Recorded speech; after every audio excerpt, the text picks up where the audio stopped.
Exploring the settings in Microsoft Forms. There are a range of options you can use to change how your form or quiz behaves. You'll find these by selecting settings in the top right of the form. One of the first things you can change is who can respond to the form. If you select anyone can respond, anyone can complete the form, whether they're in the department or not. This can be useful if you want community members or external users to respond. If you select only people in Department for Education can respond, the person must sign in with their @school's email address.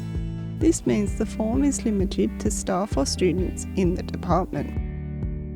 You can also choose whether the form records the respondent's name. If you untick that option, the form can be anonymous. You can also decide whether each person can submit more than one response. It's worth noting that you can keep the form anonymous and still limit people to one response. Another option is to share the form with specific people in the department. If you choose this, you'll need to enter their email addresses when you generate a link to collect responses. In the response options, you can close the form at any time. This is useful if you need to make changes or temporarily stop responses coming in. When you turn responses off, you can add a custom message so that when someone opens the form, they'll see the message instead of being able to respond. You can also choose a start date for when the form becomes available and an end date for when it closes. If you want to limit how long people can complete it, you can set a duration so that the form submits automatically after a set amount of time. If you're working with a quiz, you also have the option to shuffle the questions. This can be helpful if you want to vary the order for different students. Another setting lets you hide question numbers. If you turn this on, the response options will no longer display numbers next to them. You can check this when you preview the form.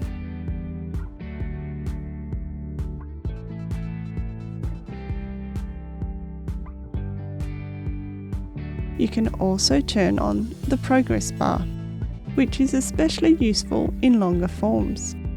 When someone completes the form, they'll be able to see how far through they are and how many pages they still have left. Remember to add sections to your form to display questions on different pages. Another useful option is hide submit another response.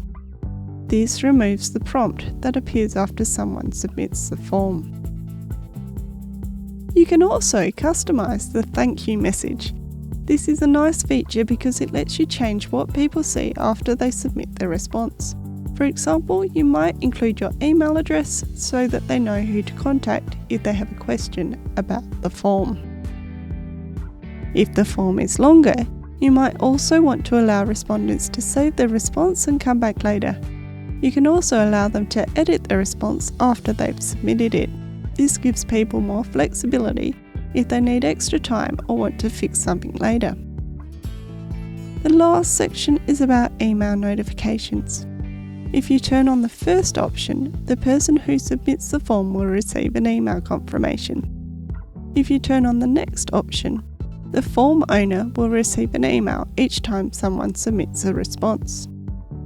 You can also add other people with @school email addresses so they receive notifications too. When you do this, Forms automatically add them as collaborators on the form.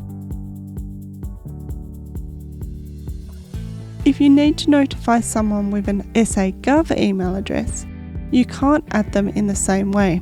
Instead, you'd need to create a Power Automate flow if you want notifications to go in an SA.gov shared mailbox or to an SA.gov email or another external email address when the form is submitted. These settings give you a lot of control over how your form works, who can access it, and what happens before and after a response is submitted.